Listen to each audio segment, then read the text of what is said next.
સર્વે વ્યુઅર્સનું maths science ક્લબમાં સ્વાગત છે. ધોરણ 10 વિષય વિજ્ઞાન કે જેમાં બોર્ડની પરીક્ષાની તૈયારી માટેની પ્રસ્તુત સિરીઝ છે. તો આ ભાગમાં માર્ચ 2023ની બોર્ડની પરીક્ષાના વિભાગ એની સંપૂર્ણ સમજ સાથે જવાબોની સમજ આપવામાં આવેલી છે. તો શરૂ કરીએ છીએ ભાગ 5.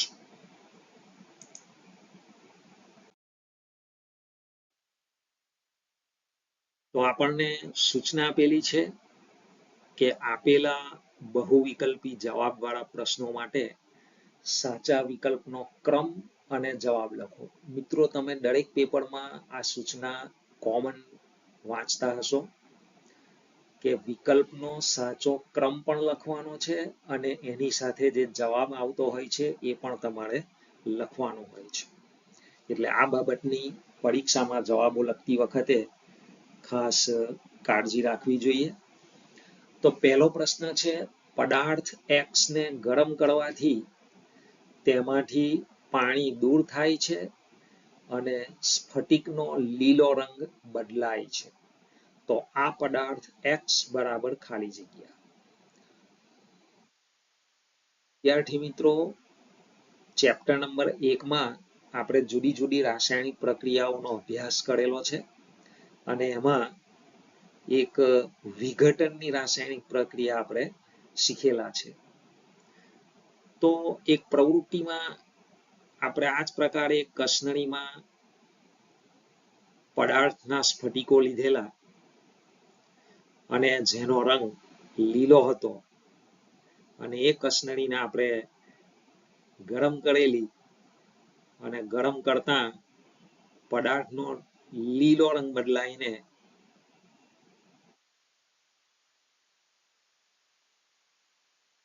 કથ્થાઈ જેવો લાલ રંગ એનો બને છે. તો વિદ્યાર્થી મિત્રો, કસનળીમાં જે આપણે આ પદાર્થ X લીધેલો અને એને ગરમ કરેલો, તો લીલો રંગ કોના સ્ફટિકનો હોય છે? આપણને આજે ABCD આપ્યા છે એમાંથી તો ફેરસ સલ્ફેટ FeSO4 નો હોય છે અને એને ગરમ કરવાથી એમાંથી ફેરિક ઓક્સાઇડ બને છે Fe2O3.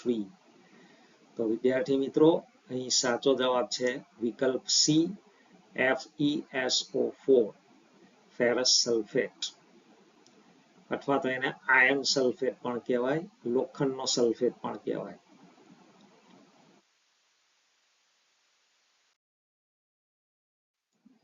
પ્રશ્ન નંબર 2, નીચે દર્શાવેલ સંયોજનના બંધારણ પરથી તેનું નામ જણાવો. વિદ્યાર્થી મિત્રો, અહીં આપણને જે આ કાર્બન કાર્બન વચ્ચે એકલ બંધ આપેલો છે, ત્યાર પછી આ ડાબી બાજુના કાર્બન સાથે એકલ બંધથી 3 હાઇડ્રોજન છે અને જમણી બાજુના કાર્બન સાથે 2 હાઇડ્રોજન એકલ બંધથી છે અને એની ત્રીજી સંયોજકતામાં OH સમૂહ છે. તો વિદ્યાર્થી મિત્રો, આ બંધારણીય સૂત્ર છે. તો એ કયા સંયોજનનું બંધારણીય સૂત્ર છે એ આપણે આ 4માંથી સાચો જવાબ પસંદ કરવાનો છે. તો વિદ્યાર્થી મિત્રો, આની એક ટેકનિક છે કે કાર્બન કાર્બન પરમાણુ વચ્ચે જો એકલ બંધ હોય તો એને આલ્કેન શ્રેણીનું સંયોજન ગણવામાં આવે છે.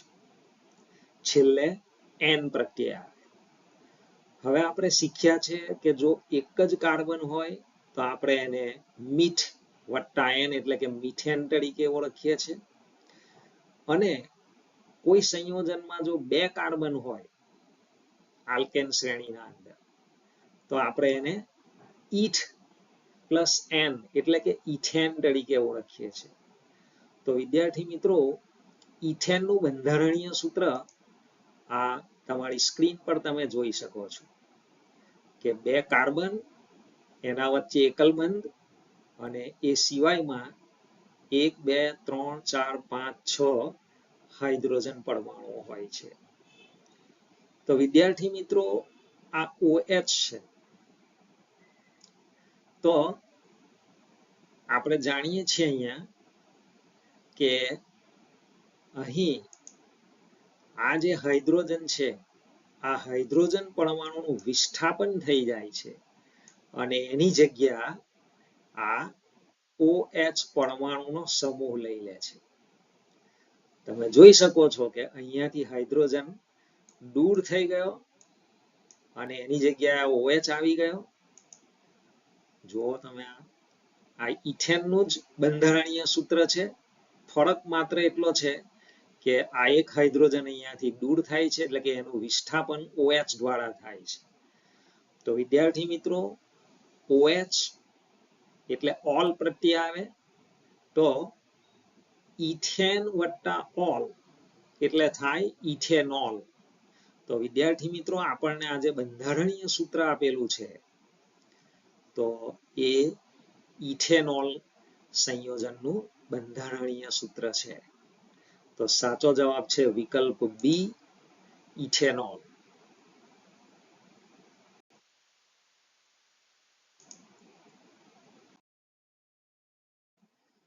પ્રશ્ન નંબર 3, નીચે આપેલા પૈકી કયું માનવના માદા પ્રજનન તંત્રનો ભાગ નથી? વિદ્યાર્થી મિત્રો, નેગેટિવ ક્વેશ્ચન છે. માદા પ્રજનન તંત્રનો ભાગ નથી એવું પૂછેલું છે નથી પૂછ્યું. એટલે આ 4 વિકલ્પોમાંથી એક જ વિકલ્પ એવો છે કે જે માદા પ્રજનન તંત્રનો ભાગ નથી. તો વિદ્યાર્થી મિત્રો, વિકલ્પ એ માં આપણને આપ્યું છે અંડાશય. તો અંડાશય તો માદા પ્રજનન તંત્રનો ભાગ છે, એટલે એ સાચો જવાબ આવશે નહીં. ત્યાર પછી વિકલ્પ બી માં છે ગર્ભાશય. તો ગર્ભાશય પણ માદા પ્રજનન તંત્રનો જ એક ભાગ છે.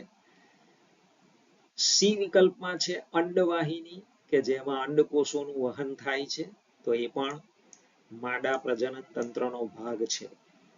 અને વિકલ્પ ડી છે એ શુક્રવાહિની અથવા શુક્રવાહિકા, કે જેમાંથી શુક્રકોષોનું વહન થાય છે. આપણે જાણીએ છીએ કે શુક્રકોષો એ માનવના નર પ્રજનન તંત્રનો એક ભાગ છે, એટલે શુક્રવાહિકા એ માદા પ્રજનન તંત્રનો ભાગ નથી. એટલે પ્રશ્ન 3 નો સાચો જવાબ છે વિકલ્પ ડી, શુક્રવાહિકા એ માદા પ્રજનન તંત્રનો ભાગ નથી. પ્રશ્ન નંબર 4, શિક્ષક વિદ્યાર્થીઓ પાસે ઓહમના નિયમની ચકાસણી કરવા પરિપથ જોડવાનું કહે છે. વિદ્યાર્થીઓ નીચે પ્રમાણે પરિપથ જોડે છે. તો વિદ્યાર્થીઓએ આ સર્કિટ તૈયાર કરી છે ઓહમના નિયમનો પ્રયોગ કરવા માટે. તો વિદ્યાર્થી મિત્રો, આપણે જાણીએ છીએ કે કોઈ પણ પરિપથ હોય, પછી તે ઓહમના નિયમ માટેનો પરિપથ હોય કે બીજો કોઈ પણ પરિપથ હોય, અવરોધની સાથે વોલ્ટમીટર સમાંતર જોડાણમાં અને એ મીટર હંમેશા અવરોધની સાથે શ્રેણી જોડાણમાં જ આવવું જોઈએ. તો આપણને અહીંયા પ્રશ્ન પૂછેલો છે, શિક્ષક કહે છે કે પરિપથમાં એક ઘટક યોગ્ય રીતે જોડાયેલ નથી, તો આ ઘટક કયો હશે? તો વિદ્યાર્થી મિત્રો, અહીં આ એ મીટરનું જોડાણ જે કરેલું છે અવરોધની સાથે સમાંતરમાં, તો એ આ સમાંતર જોડાણ એ મીટરનું એ યોગ્ય થયેલું નથી, પરંતુ એની જગ્યાએ એ મીટર અહીંયા આવવું જોઈએ. અને આ પ્રમાણે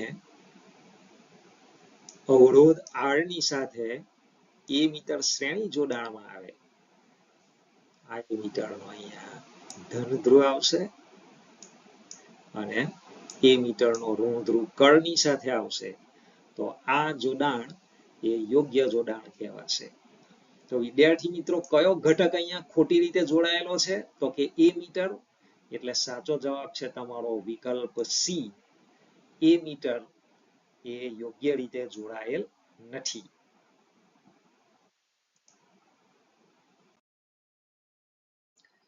સૂચના બદલાય છે. નીચે આપેલા વિધાનો સાચા બને તે રીતે ખાલી જગ્યા પૂરો. વિદ્યાર્થી મિત્રો ફરી પાછું અહીંયા આપણને કૌંસમાં કોઈ વિકલ્પો આપ્યા નથી એટલે થોડુંક અઘરું કહી શકાય. પ્રશ્ન નંબર 5. કોઈ કક્ષામાં ઇલેક્ટ્રોનની મહત્તમ સંખ્યા ખાલી જગ્યા સૂત્ર પર આધાર રાખે છે. તો વિદ્યાર્થી મિત્રો આપણે ધોરણ 9 માં ભણી ગયા છે પરમાણુના બંધારણ નામના ચેપ્ટરમાં કે પરમાણુની કઈ કક્ષામાં વધુમાં વધુ કેટલા ઇલેક્ટ્રોન સમાવી શકાય એ માટેનું સૂત્ર. તો એ માટેનું સૂત્ર છે 2n વર્ગ, જ્યાં n બરાબર કક્ષાનો ક્રમ લખવાનો છે. પ્રશ્ન નંબર 6. પ્લાઝ્મોડિયમમાં એક કોષી સજીવ એક સાથે અનેક સંતતિ કે બાળકોષોમાં વિભાજિત થાય છે જેને ખાલી જગ્યા કહે છે. તો વિદ્યાર્થી મિત્રો એક સાથે અનેક બાળકોષો જેમાંથી બની જાય વિભાજન થઈને તો આ પ્રજનનનો એક પ્રકાર છે અને આ પ્રકારના પ્રજનનને બહુભાજન તરીકે ઓળખવામાં આવે છે.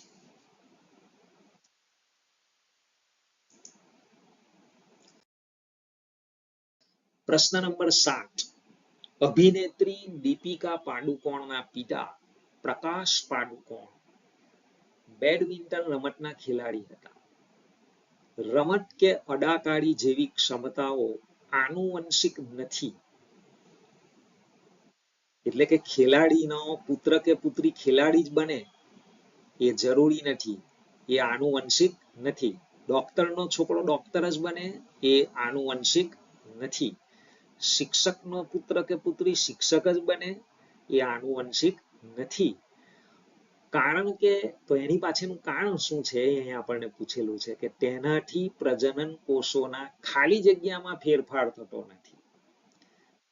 પ્રજનન કોષોના ડીએનએ માં ફેરફાર થાય તો જ એ લક્ષણો પેઢી દર પેઢી ઉતરતા હોય છે. તો વિદ્યાર્થી મિત્રો અહીં જવાબ છે ડીએનએ, કે ડીએનએ માં કોઈ ફેરફાર થતો નથી. આપણે જાણીએ છીએ કે બિલકુલ અભણ માતા પિતા હોય અને એમનું સંતાન પણ ભણી ગણીને ખૂબ આગળ વધતું હોય છે, મોટા અધિકારી બનતું હોય છે, તો વિદ્યાર્થી મિત્રો એનું કારણ છે કે માતા પિતાના જે પ્રજનન કોષોના ડીએનએ છે એમાં કોઈ ફરક પડતો નથી. પ્રશ્ન નંબર 8. લેન્સના પાવરનો એકમ ખાલી જગ્યા છે. તો લેન્સના પાવરનો એકમ ડાયોપ્ટર છે, કેપિટલ ડી જેનો સંકેત છે. સૂચના બદલાઈ છે. નીચેના વિધાનો ખરા છે કે ખોટા તે જણાવો. તો પ્રશ્ન નંબર 9. અસંતૃપ્ત હાઇડ્રોકાર્બન સંયોજનમાં બે કાર્બન પરમાણુઓ વચ્ચે એકલ બંધ હોય છે. તો વિદ્યાર્થી મિત્રો અહીં બે બાબતો ખૂબ અગત્યની છે. એક તો અસંતૃપ્ત હાઇડ્રોકાર્બન સંયોજન છે અને એમાં બે કાર્બન પરમાણુઓ વચ્ચે એકલ બંધની વાત કરી છે. તો વિદ્યાર્થી મિત્રો બે કાર્બન પરમાણુઓ વચ્ચે એકલ બંધ એ સંતૃપ્ત હાઇડ્રોકાર્બનમાં જ હોય છે, જ્યારે અસંતૃપ્ત હાઇડ્રોકાર્બનમાં બે કાર્બન પરમાણુઓ વચ્ચે ક્યાં તો દ્વિબંધ હોય કે ત્રિબંધ હોય છે. માટે વિધાન નંબર 9 એ ખોટું વિધાન છે. પ્રશ્ન 10. લિંગી પ્રજનનમાં સંતતિના નિર્માણ હેતુ બે સજીવ ભાગ લે છે. તો વિદ્યાર્થી મિત્રો આ સાચું છે કે લિંગી પ્રજનનમાં નર અને માદા એમ બે અલગ અલગ સજીવો ભાગ લેતા હોય છે. પ્રશ્ન નંબર 11, સૂર્યકુકરમાં સૌર કિરણોને એકત્રિત કરવા માટે એટલે કે સૂર્યના કિરણોને ભેગા કરવા માટે બહિર્ગોળ અરીસો વપરાય છે. તો વિદ્યાર્થી મિત્રો, આપણે જાણીએ છીએ કે બહિર્ગોળ અરીસો એ કિરણોને એકત્રિત નથી કરતો, પણ કિરણોને છૂટા પાડી દે છે, વિભાજિત કરી દે છે, ફેલાવી દે છે. જો કિરણોને એક જ જગ્યાએ ફોકસ કરવા હોય, એકત્રિત કરવા હોય, તો એના માટે અંતર્ગોળ અરીસો જોઈએ, નહીં કે બહિર્ગોળ અરીસો. એટલે વિધાન નંબર 11 એ ખોટું છે.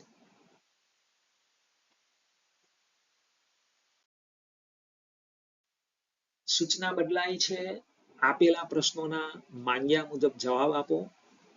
પ્રશ્ન નંબર 12 એ આપણા કોર્સમાં નથી. મેન્ડેલિફનો આવર્ત નિયમ લખો. તો આપણે નિયમને જાણવાની કોઈ જરૂર નથી અત્યારે. પ્રશ્ન નંબર 13, ડાક્ટરો ભાંગી ગયેલા હાડકાને યોગ્ય સ્થિતિમાં ગોઠવવા માટે પ્લાસ્ટર તરીકે જે પદાર્થનો ઉપયોગ કરે છે તે પદાર્થનું રાસાયણિક નામ લખો. તો એ પદાર્થનું રાસાયણિક નામ શું છે ભાઈ? પીઓપી એટલે કે પ્લાસ્ટર ઓફ પેરિસ.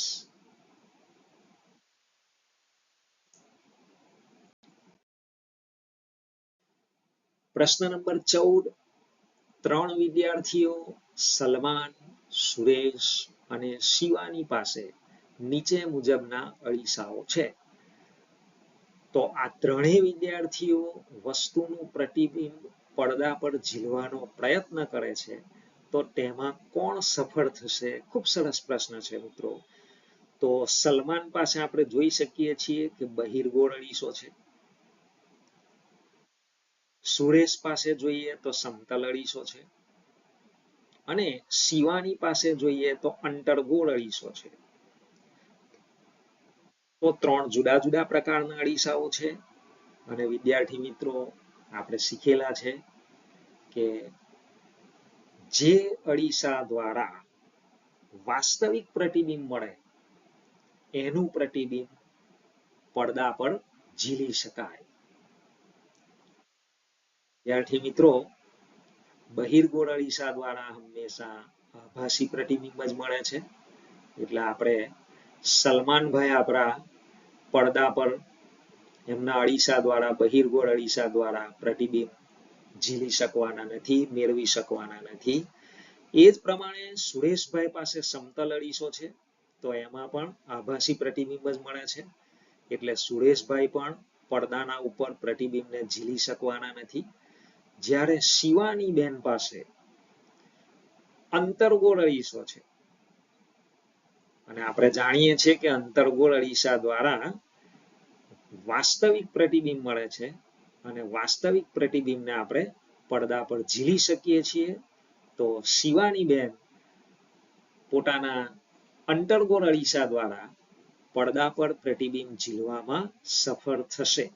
તો કોણ સફળ થશે? શિવાની.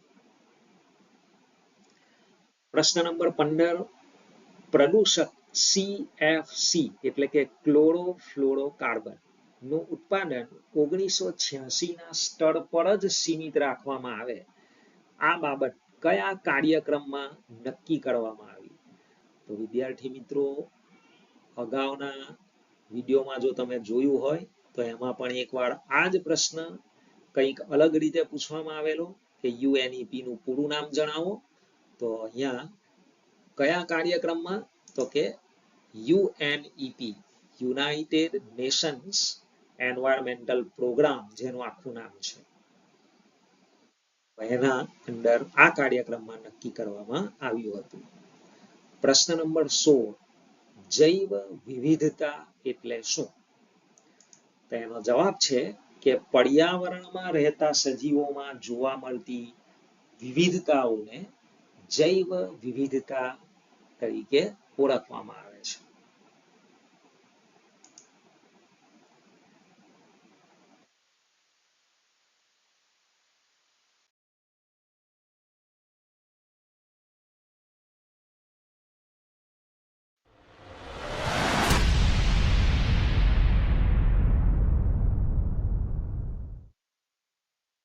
વિદ્યાર્થી મિત્રો, આ સાથે જ બોર્ડની વિજ્ઞાનની પરીક્ષાની તૈયારી માટેનો ભાગ 5 અહીં સમાપ્ત થાય છે. ભાગ 6 સાથે ખૂબ જ જલ્દીથી ફરી આપણે ભેગા થઈશું. ત્યાં સુધી સરસ મજાની વિજ્ઞાન માટે તૈયારી કરો અને નિશ્ચિંત પરીક્ષા આપીને આવો.